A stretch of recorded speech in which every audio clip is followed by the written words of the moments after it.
Mirapur seat के उपचुनाव का रण, योगी और जयंत की प्रतिष्ठा दांव पर।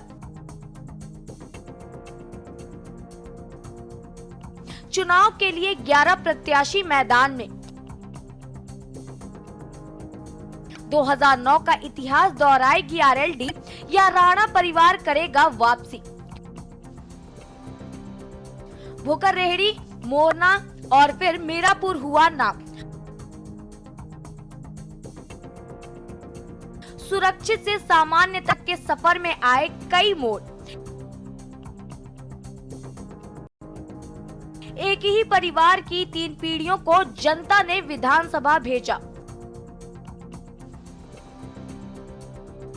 चंदन चौहान के संसद सदस्य निर्वाचित होने की वजह से ये सीट रिक्त हुई। स्थानीय चेहरे की बजाय बाहरी उम्मीदवार पर भरोसा करते आए हैं वोटर। 1985 से अब तक कुल 11 विधायक चुने गए। मुजफ्फरनगर की मीरापुर विधानसभा सीट पर उपचुनाव 13 नवंबर को नहीं बल्कि 20 नवंबर को होगा।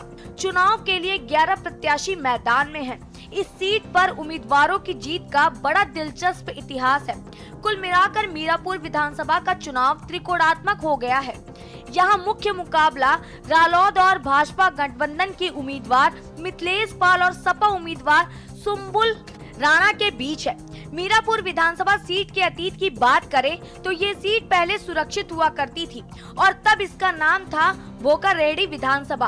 बाद में ये सीट सामान्य हो गई और नाम बदलकर मोरना हो गया। 2012 के विधानसभा चुनाव से इस सीट का नाम मीरापुर हो गया। क्या है मीरापुर का समीकरण? मीरापुर विधानसभा सीट पर करीब 3.25 लाख मतदाता हैं, जिसमें 1.25 लाख के करीब मुस्लिम वोटर हैं।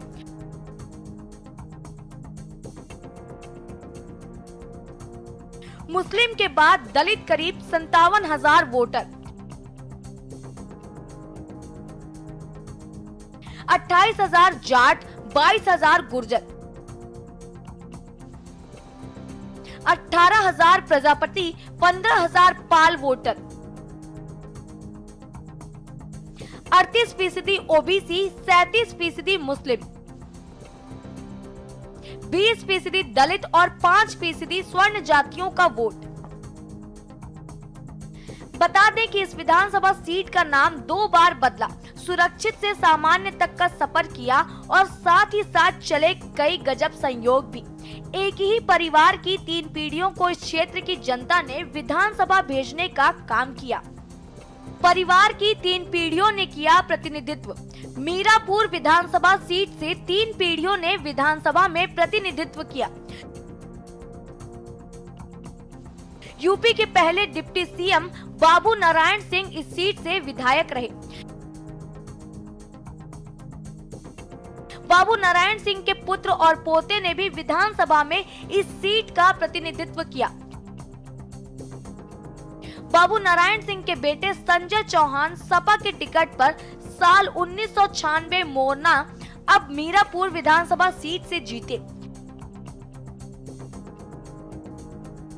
साल 2022 में सपा की अगुवाई वाले गठबंधन से आरएलडी के टिकट पर संजय चौहान के पुत्र चंदन चौहान विधायक बने। चंदन चौहान के संसद सदस्य निर्वाचित होने की वजह से ये सीट रिक्त हुई है। दोनों ही पिता पुत्र बिजनौर सीट से लोकसभा चुनाव जीते।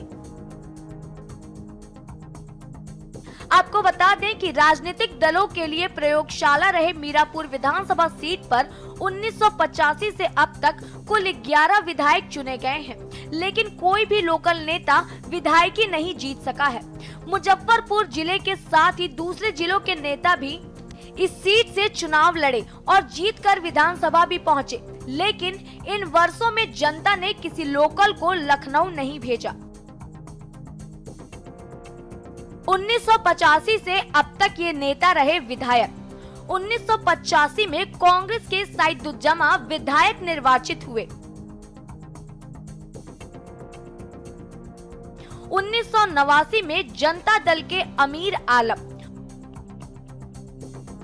1991 और 1993 में बीजेपी के रामपाल सैनी, 1996 में सपा के संजय सिंह, 2002 में बसपा के राजपाल सैनी, 2007 में लोकदल से कादिर राणा, 2009 में लोकदल से मिथिलेश पाल, 2012 में बसपा के मौलाना जमील, 2017 में बीजेपी के अवतार सिंह भड़ाना, 2022 में लोकल दल के चंदन सिंह चौहान विधायक चुने गए। आपको बता दें कि साल 2012 के विधानसभा चुनाव में इस सीट से बहुजन समाज पार्टी को जीत मिली। हालांकि 2022 में बीजेपी ने नया उम्मीदवार दिया। इस बार बीजेपी की अगुवाई वाले एनडीए की ओर से आरएलडी की मिथिलेश पाल उम्मीदवार हैं। मिथिलेश के सामने सपा ने पूर्व सांसद कादिर राणा की पुत्रवधू सुंबुल राणा को उम्मीदवार बनाया है। कादिर राणा भी इस सीट से विधायक रहे हैं। मीरापुर विधानसभा सीट से विधायक चुने गए थे। इस बार के उपचुनाव में भी सपा और आरएलडी दोनों ही दलों ने ट्रेंड के अनुरूप बाहरी उम्मीदवार उतारे हैं।